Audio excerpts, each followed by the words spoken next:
Good. Good morning. Good morning.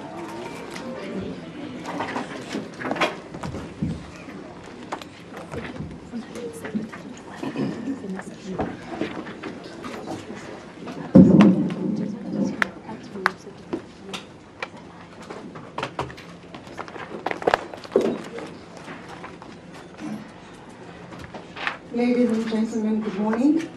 I'd like to apologize for keeping you waiting.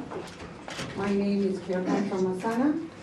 I'll be chairing the briefing today.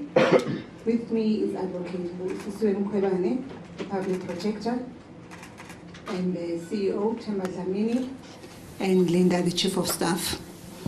I'm now going to hand over everything to the Public Protector. Thanks.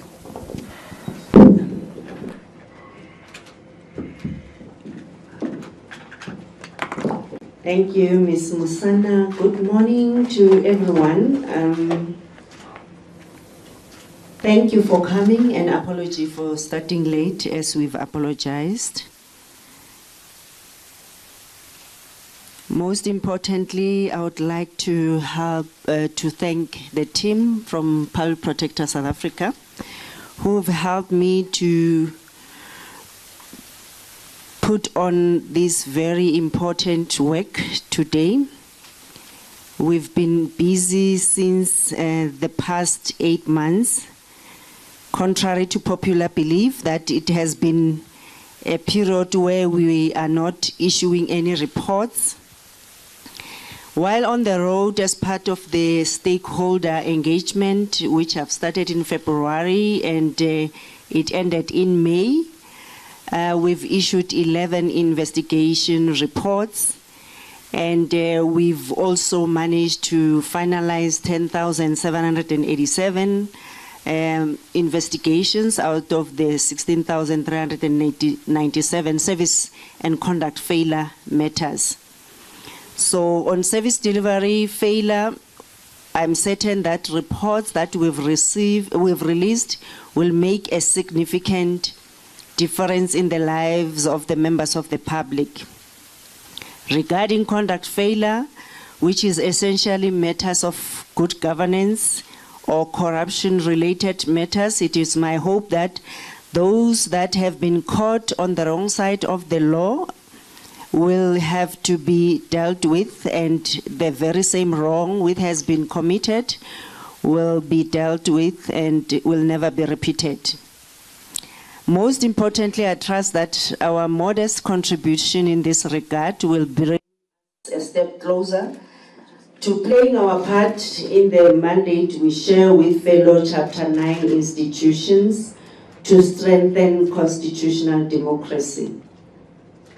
The outcomes of the three reports out of the 11 I'm referring to have already been communicated to the media and members of the public in my 100 days in office. Today I'm releasing 4 reports, taking the total of the reports we've released in the past 8 months to 15. I must add that all these reports result from the investigations that were pending at the time of my assumption of duty. In the circumstances, it was my duty as the incumbent public protector to pick up where my predecessor left off. Before I reveal my findings on the 4 new reports, let me say that the stakeholder engagement which we've just concluded last month was worth every cent that we've spent, which is around 1.5 million, which we've budgeted for. You would know that I visited 18 towns across the country between February and May, and we've received more than 1,000 service delivery and conduct failure complaints. The towns which I've visited included Ratanda, Toyando, Emelo, Taban, Chumadiboho, Kilanyoni, Masiphumelele, Mkandule, and Richi. These included cases such as the blight of community of Masiphumelele in Cape Town, where people live in squalor right on the banks of the stinking drainage canal that may only pose a health hazard to residents and also danger to the children. Further, there are cases which I've received from Mpumalanga relating to farm evictions and a very oppressive way the farm dwellers are being treated in that part of the province. There are also cases I've picked up in the Free State and the Northwest where there are a lot of disagreements between the chiefs and the municipalities, and we will be having a systemic investigations as far as those are concerned. The 11 reports which were issued includes, among others, reports we've issued against Transnet about some employees which were dismissed there, against the Compensation Fund, against Eastern Cape Department of Social Development, Tshwane South College, Ngaka Mudiri Mulima District Municipality, Geoscience, and Limpopo MEC Mapula Mukaba Pukwane Meta. And then the reports I'll be issuing today relate to the following departments: the Department of Arts and Culture versus the South African Roadies Association, KwaZulu-Natal Provincial Government and SAPS and others, we call it Labelance Matter. The Northwest Provincial Government matter where it relates to Bapoba Mogale, relating to the expenditures which were done there, or irregular expenditures or monies wasted. Then the last one is the South African government and the one we normally call the CX report. On the SARA matter, I've investigated the alleged failure or undue delay by the Department of Arts and Culture to implement a settlement agreement. The complaint was lodged with the Pile Protector by South African Roadies Association following the lack of implementation by Department of Arts and Culture of the settlement agreement signed on the 1st of April 2014. The complainant is SARA, which is the South African Roadies Association, and represented by the president, Mr. Freddie Nyatela. In the main, the complainant was that the Department of Arts and Culture failed or unduly delayed to implement the settlement agreement, which was signed, and then having considered the evidence uncovered during the investigation against the relevant regulatory framework, the Pile Protector makes the following findings. In fact, the issues which we've determined there was the first one on the delay to implement the settlement agreement, that the allegation was substantiated and the Department of Arts and Culture failed to implement the settlement agreement, and further the department failed to implement parts dealing with the submission of the detailed implementation plan, which was relating to the renovations of the SARA house, and that renovation was supposed to be done through IDT. And the department's failure in this regard constitute improper conduct and maladministration as contemplated in section 182(1)(a) of the Constitution, read with section 6(4)(a) 5 of the Pile Protector Act. On the finding that Department of Arts and Culture improperly failed to fund or render financial assistance to SARA, the finding is substantiated, and indications are that the Department of Arts and Culture had an obligation to fulfill and to support SARA on its international interactions over a period of 3 years. They have done that. And on this particular matter, in fact, on this matter of supporting SARA or strengthening SARA for its international relations, this one was not substantiated because there's proof that they did support SARA in this instance. But then on funding SARA on its operational and administrative costs, that one is substantiated. The department, according to the settlement agreement, was supposed to assist SARA with its operational and administrative costs. And the department has acknowledged that there has been some instances in the approach with regard to funding other institutions, especially for operational costs, because they only funded SARA on administrative costs. The private protector accordingly finds that there is no proper alignment on this funding model and that the exercise of such discretion has been unfairly exercised in the case of SARA. And this conduct constitutes maladministration. On the issue whether the department unduly funded operational and administrative costs of 3 orchestras and unfairly discriminated against SARA, this is substantiated because the department also confirmed that they are only funding the orchestras for operational and administrative costs. Whether the department improperly failed to acknowledge receipt and correspondence from SARA on the matter of not responding to their complaints or to their inquiries, this is not substantiated because there's proof that the department has been engaging SARA on the particular matter. Therefore, the following remedial actions have been, will be communicated to the department as far as the renovations of the SARA house. In the settlement agreement, the department agreed to renovate the SARA house, and they agreed to do that through IDT, but then later they raised challenges to say that they will no longer be using or giving the money to IDT to assist SARA. They would want to directly deposit the money into the SARA's bank account for SARA to do those renovations, which the private protector feels it's not proper to give such exorbitant amount to a private company like SARA to do its own renovations. Therefore, the private protector finds that the department should be transferring the money to the South African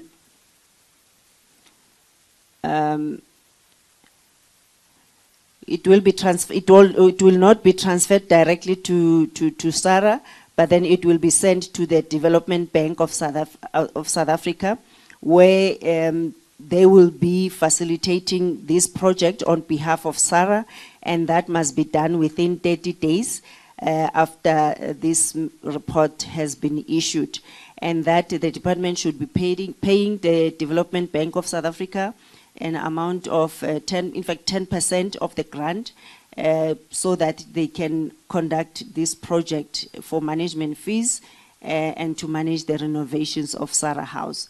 Another finding is that the Minister of Arts and Culture should be amending the white paper on arts, culture and heritage within 3 months of this report to ensure that SARA is not unfairly discriminated against when it comes to the allocation of operational and administrative costs. And this will benefit any other organization instead of only benefiting the orchestras. The next report relates, we call it Lebelens. It relates to the killings which happened in Lebelens Hostel in Umlazi outside Durban in KwaZulu-Natal.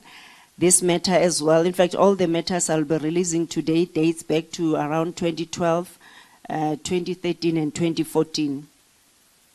The aim was to ensure accountability by relevant state organs on their roles in redressing the situation at the hostel.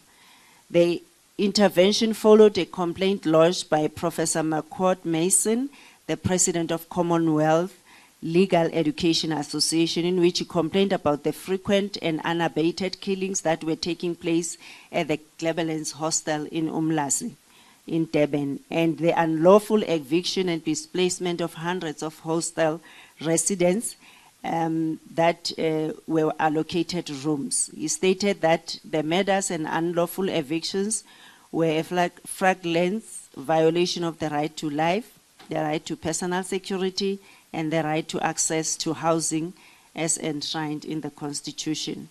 Having considered the evidence uncovered during the course of the intervention against the relevant regulatory framework, the public protector had the following findings. Whether eThekwini municipality administered the Lebelens hostel in accordance with the law and the applicable policies and prescripts. If not, whether such failure amounted to maladministration.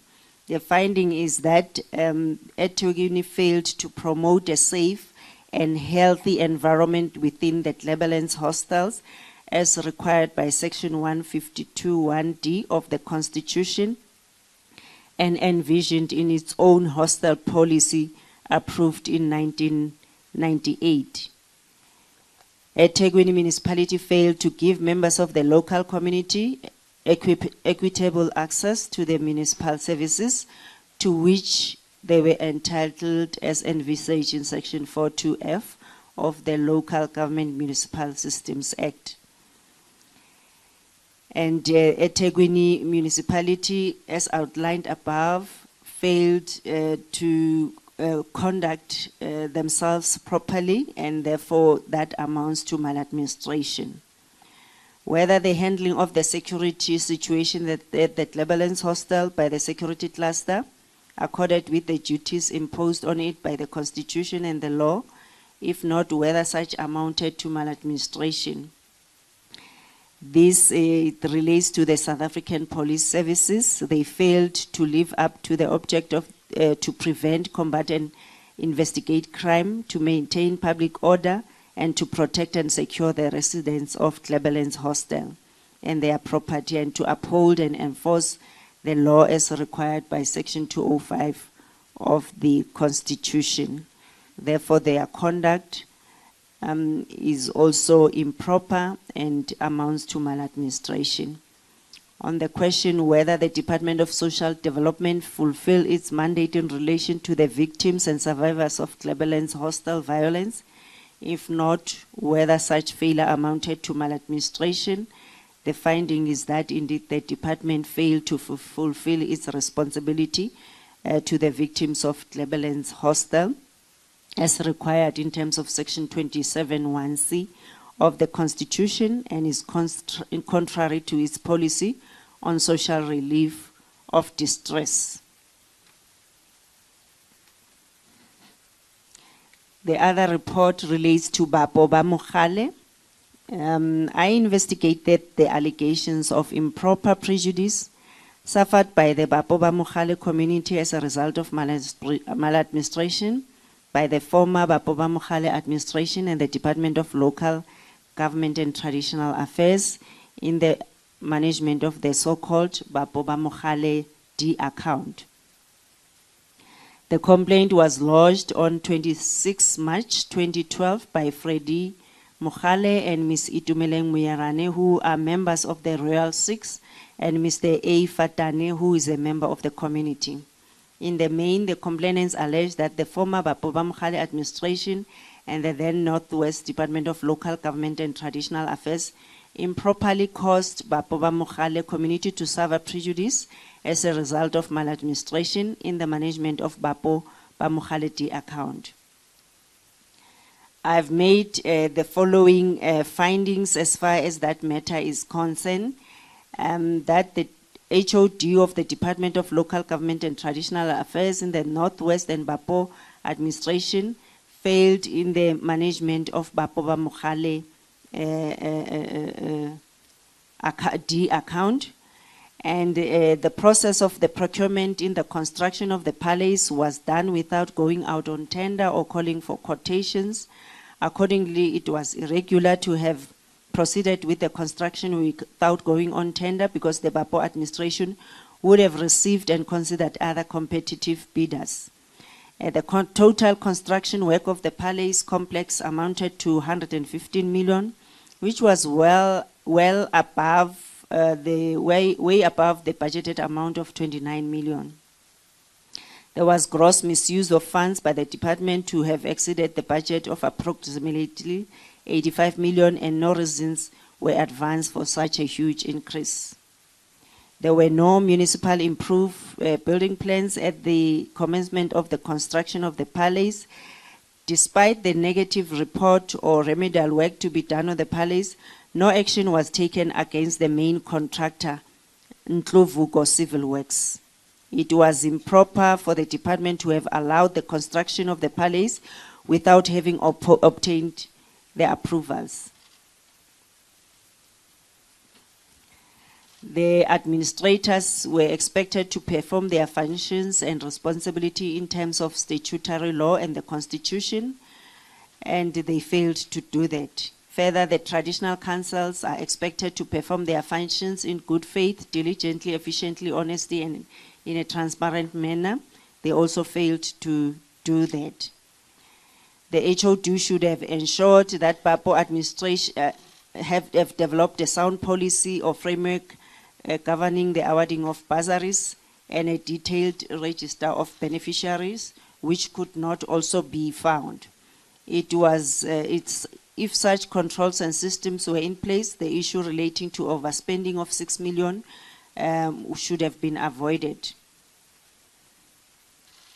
Some of the administrators, they were paid exorbitant amounts by BAPO administration and the department, and such payments should have been investigated further to determine whether such payments were justified.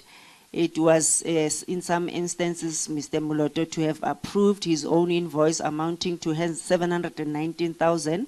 Such payments should have been done by the next senior person within the department and not the administrator himself. There was payment of allowances to the amount of 12 million where there is no policy governing payments of allowances. Mr. Mabale was paid an allowance of 297,000 for participating in the land claim committee, and there was no explanation why such huge amounts were paid to this particular person. The investigation into the poverty alleviation program revealed that the financial controls around this project were appalling because there were allegations that staff was carrying hard cash in ranges of millions and in their cars to pay whoever was dealing with this particular project. There was also lack of controls in monitoring the budget and expenditure of around 38 million between 2011 and 2012 financial year during one Mr. Lerefulo's tenure, who was one of the administrators.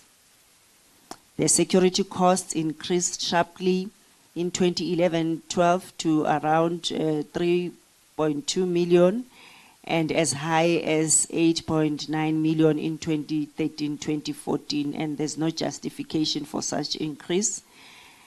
And the department failed to safeguard the funds in the BAPO Bamogale, and for that reason certain amounts cannot be accounted for, as in some instances there's over expenditure as well as fruitless and wasteful expenditure. The department failed to submit the BAPO administration books and accounts for auditing by the Auditor General, who would have provided opinions and guidelines on how this account should be managed. The conduct of the department and BAPO Bamogale administration constitute maladministration in terms of Section 64A of the Protector Act, and improper conduct is envisaged in Section 182 of the Constitution. The allegation that failure by the department and BAPO to properly manage the D account of BAPO for the benefit of the community is also substantiated. As a result of the failure by the department to properly manage the D account, millions of rands cannot be accounted for. Further, the conduct of the department deprived the community of financial resources which would have been used for the community's benefit with regards to additional decent housing, proper healthcare facilities, food, water, and social security, and poverty alleviation. As a result of poor workmanship and vandalism of multipurpose centers and other community halls, is unable to, and they are not being used for any, they can't be used for any recreational purposes because the department and BAPO failed to maintain those buildings. Therefore, the findings are as follows, or remedial actions. The Premier of the Northwest to approach the SIU with a view in terms of Section 2 of the Special Investigating Units and Special Tribunals Act 74 of 1996 to initiate a process to ascertain the irregular amounts paid as listed hereunder, which is a regular payment of an amount of 78 million to Ndluvuko Civil Works for the construction of the palace, an amount of 21 million paid to Nzalama Interiors for the construction of the palace, an amount of 8 million paid to Project Consult on the construction. So all this relates to the construction of the palace. The payment of an amount above 20 million paid to Nkambule and Associates on the construction of the trunk roads in Wonderkop and Greater Bapong areas.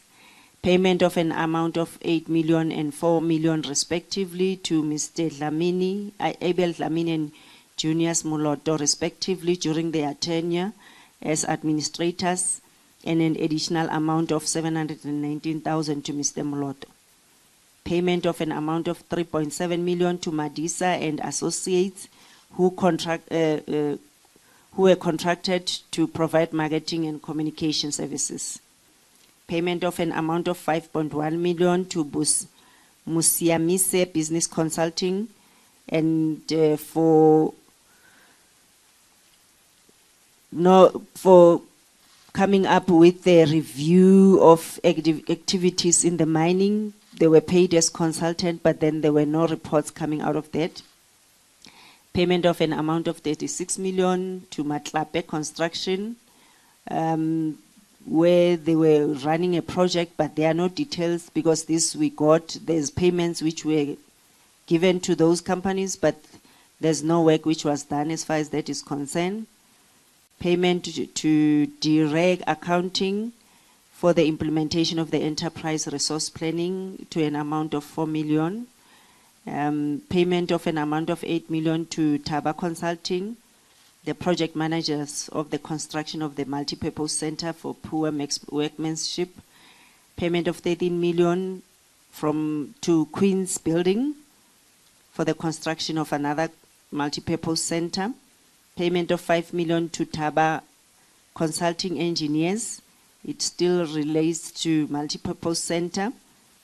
And payment of 7.1 from Katelopili Consulting Engineers still relates to one community center, Sekwaelane Community Center. And the Premier further to approach the SIU to conduct the unlawful appropriation and expenditure of public money by these administrators and the directors of companies, and where possible to recover all those costs.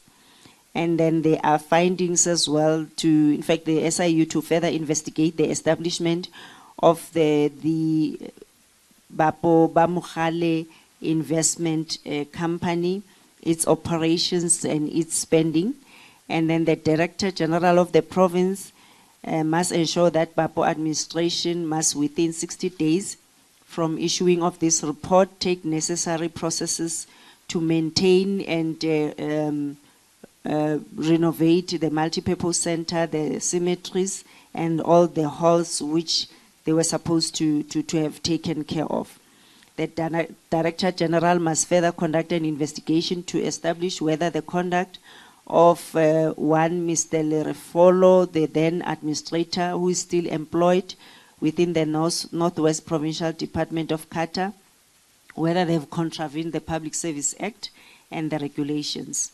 And the Director General must refer aspects of legal costs incurred by Bapo administration to the Law Society to assess and verify the fairness of the legal costs incurred, because there are exorbitant amounts paid in that particular aspect. And then the Public Protector is referring the matter to the Auditor General in terms of Section 64C2 to audit the D account of Bapo Bamukhale administration. And further, the Public Protector is referring this report to the National Prosecuting Authority and DPCI to identify the matters where it appears that crime has been committed. The final report relates to an investigation on the utilization of the South African government monies to pay a CX company, a report which was produced and it was never implemented by the South African government. I investigated the allegations we refer to this investigation as CX, a report which was compiled by Mr. Michael Otley, who was contracted by the South African government to assist in investigating and recovering misappropriated public funds and assets allegedly committed during the apartheid regime. The complainant was Advocate Paul Hoffman, who alleged that a memorandum of agreement was signed between Billy Masetla on behalf of the government of the Republic of South Africa and Mr. Michael Otley on behalf of CX in October 1997, allowing CX to investigate and recover public funds on behalf of the government. He also alleged that what is of concern is part of the CX report that deals with the lifeboat allegedly afforded by way of an illegal gift by the South African Reserve Bank to Bancorp Limited, now Absa Bank, during the apartheid regime.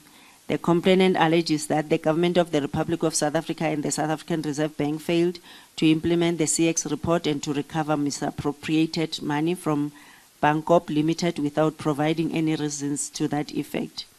Having considered the evidence uncovered during the investigation against the relevant regulatory framework, the Public Protector makes the following findings. Whether the South African government improperly failed to implement the CX report dealing with alleged stolen state funds after commissioning and duly paying the same. The allegation whether the South African government improperly failed to implement the report is substantiated.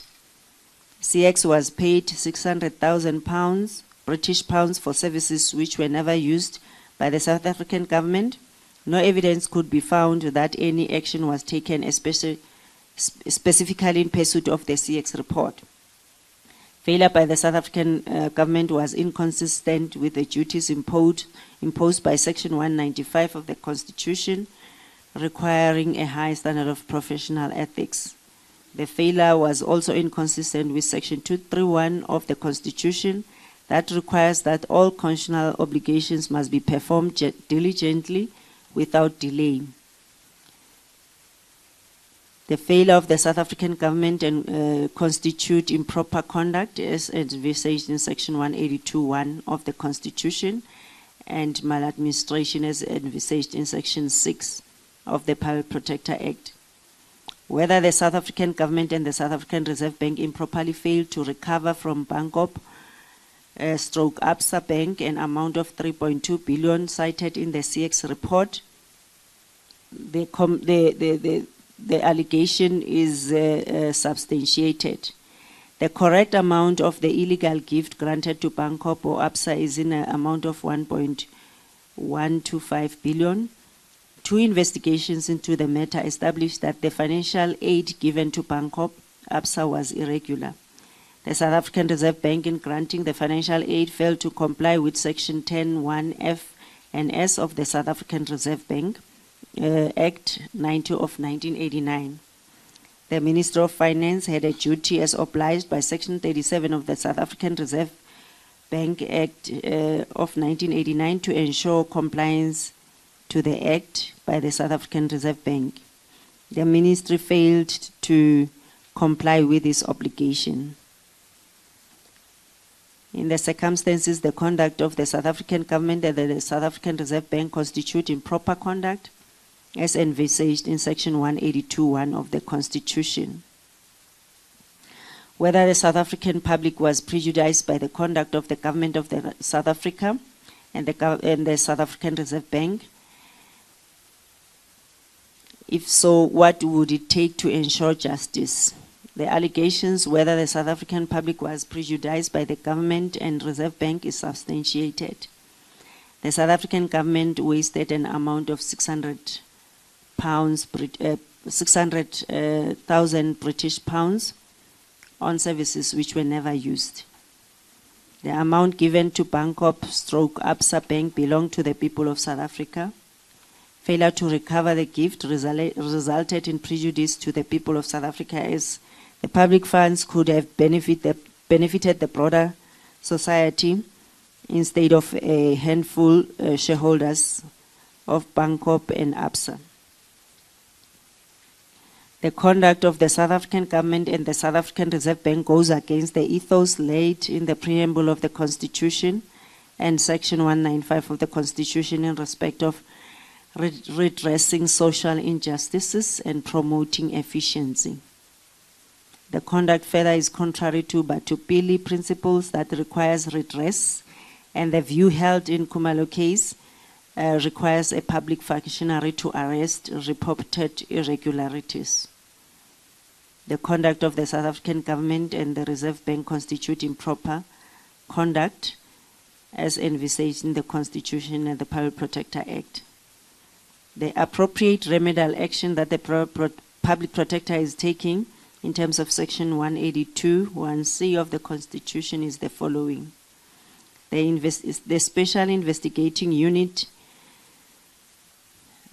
Special Investigating Unit, the Public Protector is referring this matter in terms of Section 64C2 of the Public Protector Act to reopen and amend Proclamation R47 of 1998, published in the Government Gazette in 1998, in order to recover misappropriated public funds unlawfully given to Absa in the amount of 1.125 billion. And number two, to reopen and amend Proclamation R47 of 1998, which was published in the Government Gazette dated 7 May 1998, in order to investigate alleged misappropriated public funds given to various other institutions which are mentioned in the CX report. The South African Reserve Bank must cooperate fully with the Special Investigating Unit and also assist the Special Investigating Unit in the recovery of the misappropriated public funds mentioned in AA and BB above.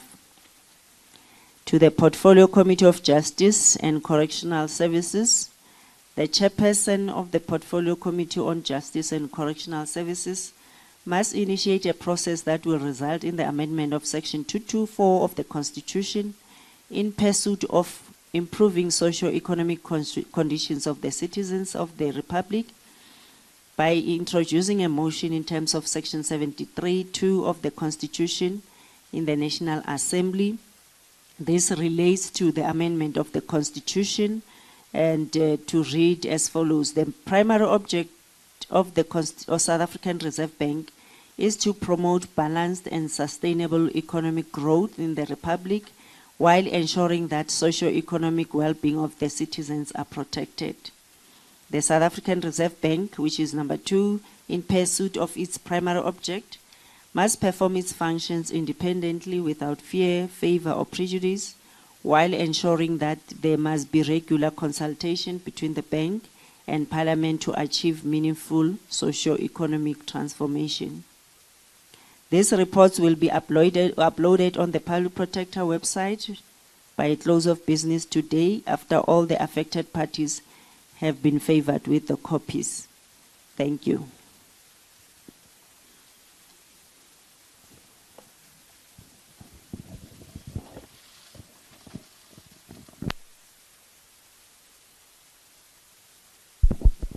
Thank you, Public Protector.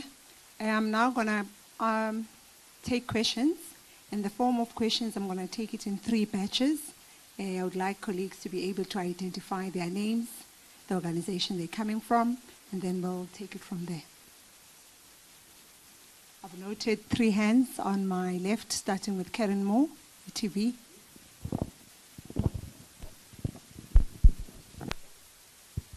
Thank you very much, Advocate Mkhwebane. Karen Moore from ETV. My first question is in relation to the CX report. There was a number of reports at the time when the draft report was leaked that the recommendations made by your predecessor in regards to recovery of the money were not that there should be a recovery of the money. You seem to have taken a fundamentally quite different stance. If that is the case, can you explain the thought process behind that? And then in terms of this potential amendment to the Constitution, what inspired that? Was that part of the relief that was sought? Because obviously within the current environment in which we find ourselves, where there is such a manifestly profound political tension between financial institutions over these allegations of state capture and this white monopoly capital discourse, this will be perceived as a politically loaded recommendation. Secondly, if you could just please enlighten us as to your office's approach to the President's State of Capture review. You said in February, on the 2nd of February, that you were taking legal advice on whether you would abide, support, or oppose the relief sought by the President. Can you give us any insight into, all these months later, what you have finally decided? Thank you. Good afternoon.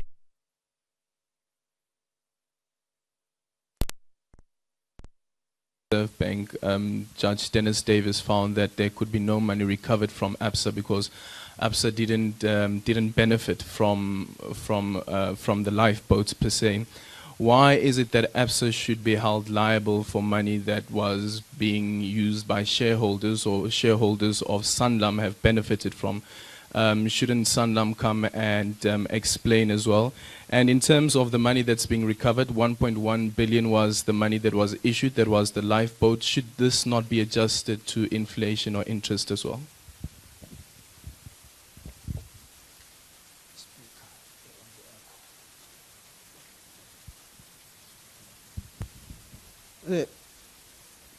Good day, Public Protector. My name is Sipho Mabena. I report for the Times newspaper. You mentioned in your opening remarks that contrary to popular belief that you were sitting on reports, you have been hard at work. But Sunday Times has reported that there are 4 reports that are outstanding that relate to the Gupta family that you haven't released. So if you could please update us on those reports and whether it's true that you are sitting on those reports. And my second question has to do with the involvement of the Special Investigating Unit with regards to your investigation into the conversion of panel vans into minibus taxis. We understand that you have brought in the SIU, but we are in the dark as to what exactly are you investigating. So if you could please enlighten us on the aspect of that investigation that you are looking, the SIU has been asked to look at. Thank you.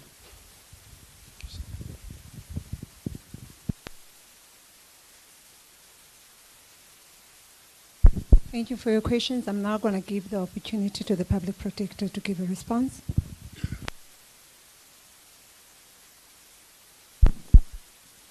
Thank you, Cleo.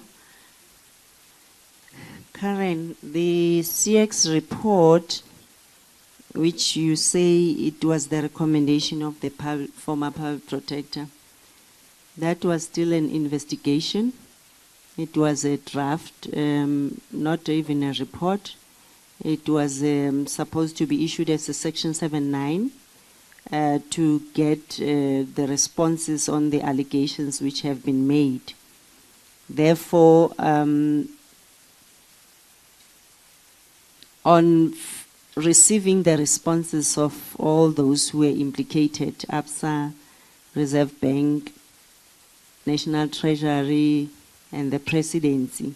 Therefore, that's why the report has totally changed to what was originally lit in the media.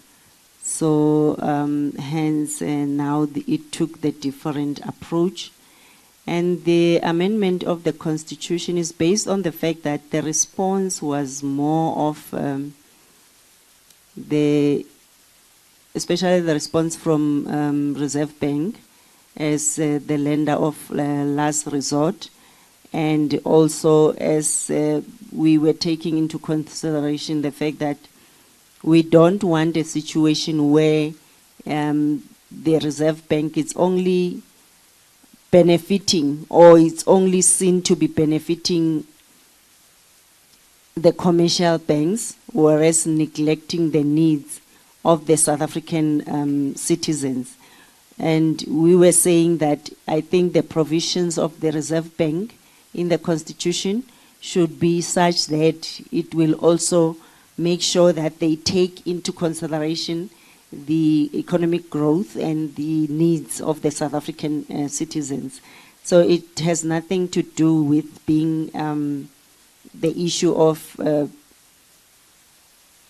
taking a certain side or being politically motivated, but it's purely on checking how can this report benefit the South African citizens going forward.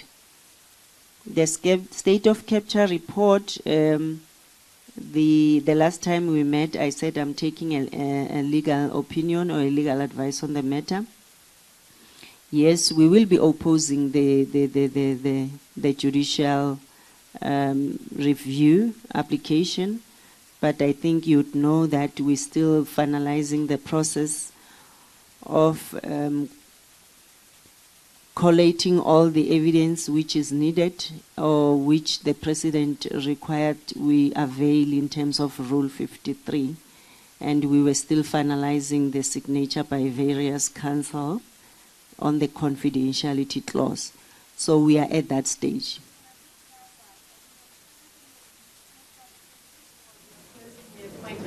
Of the judicial review as recommended by... I'm opposing the review by the President, including the Minister Zwane and Minister Van Rooyen's applications, because remember they've also applied for judicial review to set aside the whole report.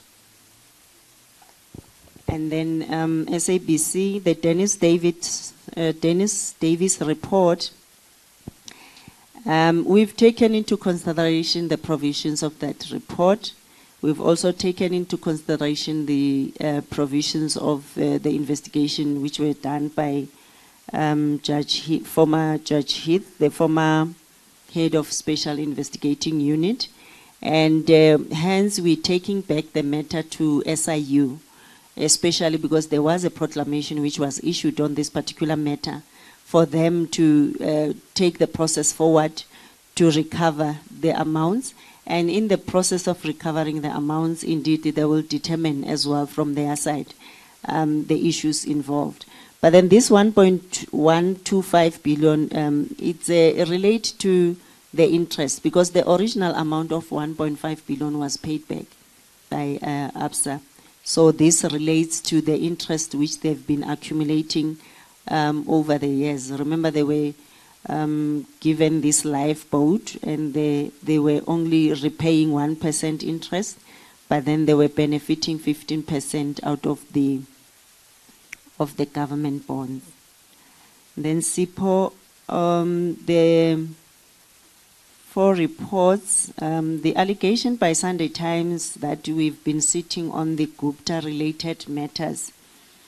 I must indicate that the reports which in fact, they are not even reports. There's one complaint we've received which was lodged during the Gupta landing, and that particular report was still under investigation. It was received in 2013, and what transpired is that in the very same 2013, the former public protector in August, it was raised by, in fact, it was a complaint lodged by the DA member, Mr. Mainir, and then the former public protector wrote to Mr. Mainir in August 2013 to say that she decided only to investigate the complaint lodged by Lieutenant Colonel Anderson, that she was not fairly treated during the JCPS cluster investigation, and that its failure to do so was in her detriment. So that report, the investigation was done, and there is a closing report which is being compiled by the office, and the memo, in fact, the said complainant is even retired, the one who complained, and they finally found that she is no longer implicated. But then I think the details we will give to the complainant and to the original complainant, Mr. Mainir. But in that particular aspect, he was informed that we will only be proceeding with the complaint lodged by Colonel Anderson. There's also a report on the social services complaint against the minister. That is at its final stage, because there was a Section 79 which was issued to the Minister Dlamini, And she was reminded, she never responded before I joined the Public Protector. So we've reminded her on that section 7.9. Unfortunately, we haven't received any response. We are finalizing a report on that particular one.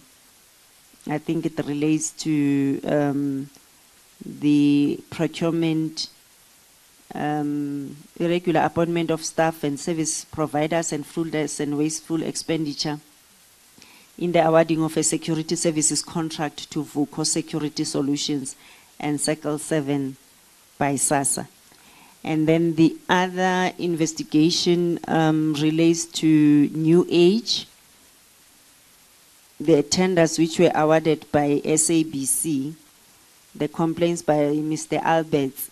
It was received in 2014, that the allegation of maladministration and fruitless expenditure and wasteful expenditure by the SOEs funding the New Age TNA breakfast briefing sessions on the morning live program. The responses to this we've just recently received. Remember what was happening at the SABC? And then the board, the current board, has responded to our other investigation or questions which we've sent to them. Therefore, we will be finalizing this report. It's one of the reports which we are almost at the final stages of finalizing. So we will be issuing the section 7.9s to the implicated parties and then finalize it. So I think those are the only reports which we are having. Thank you, Public Protector. I think there's an issue where Simpiwe said, why must Absa Bank be held liable? I'm not sure whether you covered. On that one, according to our investigation, that's what we determined, that ABSA, in fact, Bancorp was procured by ABSA, and we've gone through to ABSA to check all the documents relating to the taking over by ABSA from Bancorp. So, well, the report will detail all those issues to say why it's ABSA which is accountable on the matter.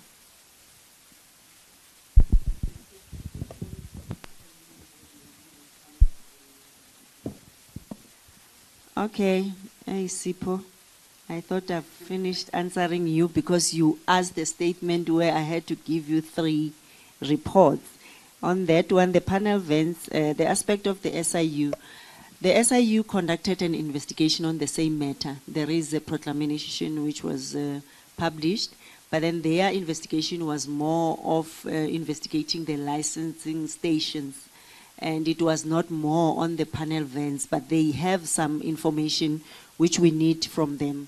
So we are in the final stages of the report. We'll be issuing section 7.9s, but then we wanted to rope them in to work with them on this particular aspect because they also have the specialized knowledge on identifying the converted panel vents, so which we do not have from our side. And as well the expertise on forensic investigations or the evidence they have on their part. So we will be handling those issues from with SIU, and they will be seconding some of their investigators to us.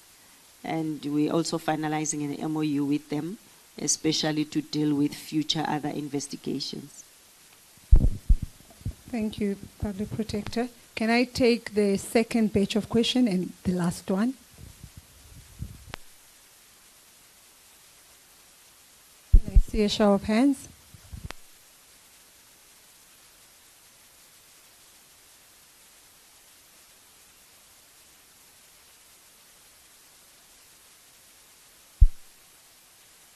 Question. My name is Kelden Ongmo from ANN7. Just wanted to ask, a few weeks back, Mazwandile Manyi from PPF, he had submitted papers really in relation to the IFMS to your office. Just wanted to get an update or confirmation on the probe and the status of it. And also a few of the MPs, 5 MPs had come here with carrying signatures of 90 other MPs saying the state capture report, PP must broaden that. So just wanted to get an idea on where is that report so far. Thank you so much.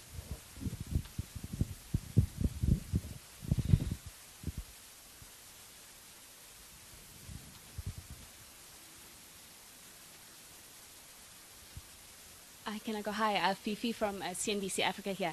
On the issue of the ABSA investigation, ma'am, are you not concerned that Bal Pottinger was behind putting ABSA back on the agenda?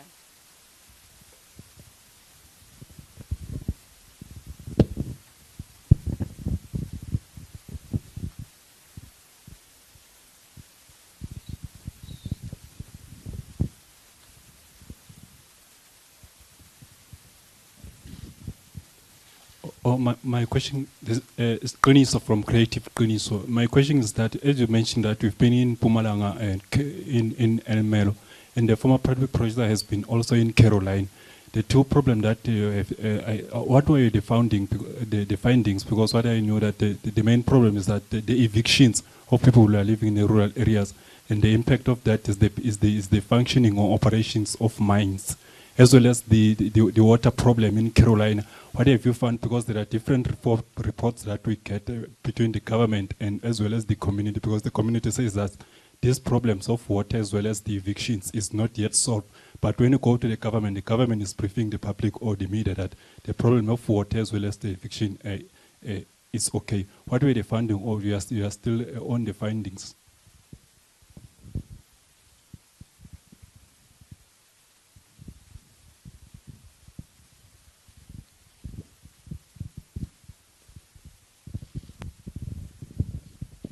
Thank you, Public Protector. I'm going to give you the opportunity to respond.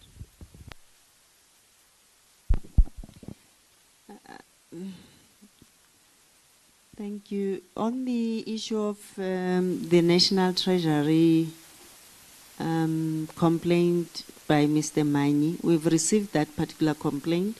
It's undergoing the assessment process, because when we receive a complaint, we'll have to determine whether we will investigate that particular matter. So we are at that stage, and I must indicate that I've also written to the Minister of Finance to find out whether he is investigating this matter any further after the media reports on this matter. And the MPs who've lodged the complaint, that matter is still under assessment as well.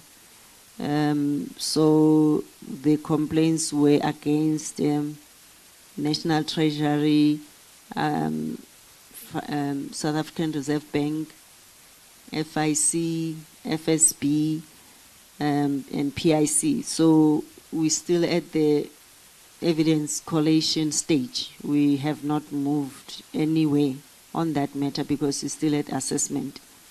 On the issue of ABSA and Bell Pottinger, behind the ABSA, this matter has been pending for, I think it's a 2012 matter. So there's nothing to do with that because we've received a complaint and we need to finalize this matter, which has been on the Public Protector backlog to be finalized. So the MLO, we will have to check the findings of what happened in Caroline, but then for the MLO one, we have inquired from the local municipality on the issues which relate to the service delivery, and then on the issues relating to the broader farm evictions issues, we will engage the Department of Rural Development because remember, Public Protector doesn't have jurisdiction over farm owners, but then we will have to engage rural development on steps they've taken to resolve these particular issues. So for instance, now the issues of water still forms on part of the service delivery related issues, which we will investigate with the new complaints which we've received. But then, as I'm saying, the Carolina issues and stuff will have to go back to the complaints which we've received and check whether our Mpumalanga office has finalized those issues and at what stage are they in finalizing those issues.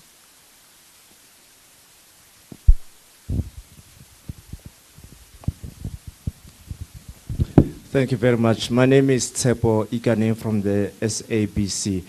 When you started with your statement, you deliberated about dispelling the myths that you've not been doing the work as expected, emanating from reports of the media. And I think attached to that is the continued utterances by your predecessor in the media about your role, the role of your office. How do you want to respond to this? Does this in any way put a lot of pressure on you in terms of trying to maybe do the work or be more person who's upfront with issues or reports in terms of delivering on your timelines? Does that in any way give you any more pressure to come out with reports? Thanks.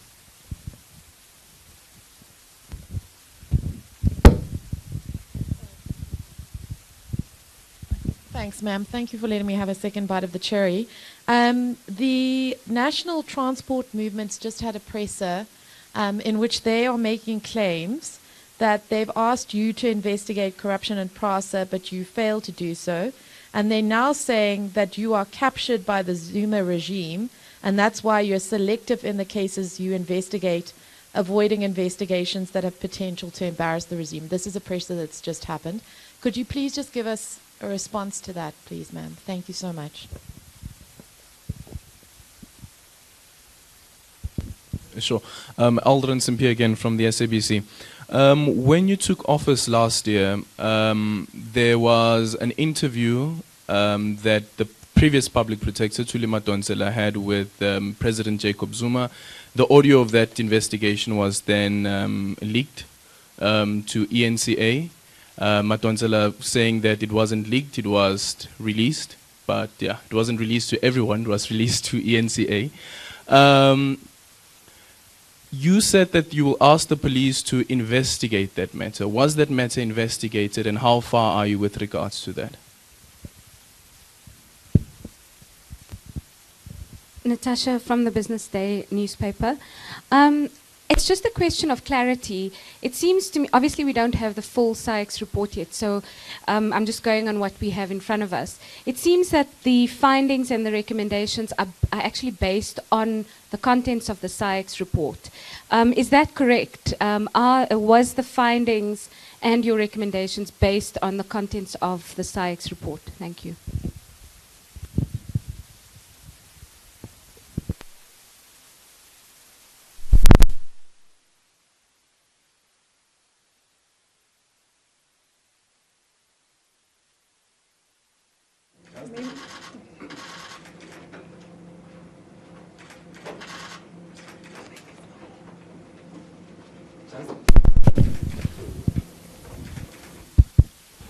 Just a follow-up questions that you say that you're going to meet the Department of Rural Development. I just want to know that, is it going to for the first time to meet them? Because when you're hearing the report from the public or from the community, they are saying that when they are going to the rural development, they are telling that they have to stay to the farm because the farm is for a farmer. They must listen to a farmer because they, let's say I can say in Zulu, they are saying, "Fanele nihlale lapha epulazini ngoba ipulazi elomlungu."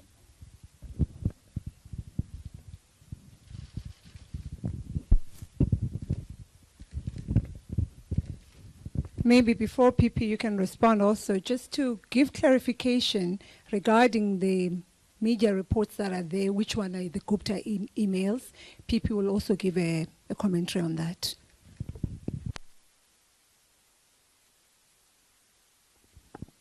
Thank you, Cleo. To clarify on the rural development matter, what I'm saying is we'll meet with rural development. Remember, when you conduct investigation, you've received the complaints, meet with rural development, and then get their response, what they have done on those complaints. But if you are saying, if they tell us that people must remain on those farms, I think we need to find a solution, because the public protector is there to remedy whatever the challenges people are facing or redress that. So I'm not privy to the details of the responses of Department of Rural Development, and if there are incidences where they told people to remain on farms even if they are treated like that. Because I know in terms of the legislation, which especially ESTA, this legislation relating to them staying in the farms and when can they be removed, we'll have to also check what other means the department can be able to assist the public. But then we'll have to go deeper into that particular matter. Mr. Tsepo, the perceptions that, or the pressure, no, it's not a pressure, it's a question of serving South Africans. I'm here to serve. I'm here to make sure that cases which we have, as I indicated again to say, we have 4,000 plus backlog cases dating back to 2011, 2012. And it's so unfair to South Africans to have such cases, which we are trying to push and finalize, and people to know where they are met. In fact, they are failed, because there are people who have been accused as well. They need to know and move forward. So it's a question of doing our work and having a very capable team of investigators working hard to make sure that we serve South Africans. But yes, I'm under pressure because of the backlog which we are having, and unfortunately the capacity which we are having. Would want to do everything at once and on time. And when we receive new complaints and issues, we deal with them. National Transport Movement, the PRASA complaint, I don't know which one is that particular matter, unless it's still the one we are investigating. We have not yet issued a report. We've got several reports we've issued, in fact, which were issued in the past. I think there's this derailed one, the PRASA one, and if there's still a new matter against PRASA which we are investigating, we'll still have to issue the report as far as that is concerned, unless we decided not to investigate. But then, Karen, I can't comment more on that particular matter. And the capture by Zuma, I'm captured by the Constitution. I'm not captured by any person. Hence, I'm here to serve South Africans and not serve any political party or any person. The SABC audio leaked, in fact, as the question from SABC, the investigation is ongoing. The case indeed was opened with the police.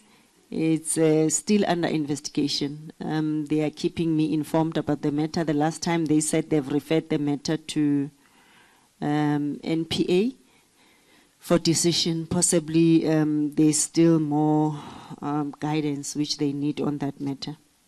Business Day, CX is, the report is based on CX. No, it's not based on CX. We had to consider what the report was saying. Our key focus was investigating government. Why pay 600 billion to this company and you don't have any outcome out of it?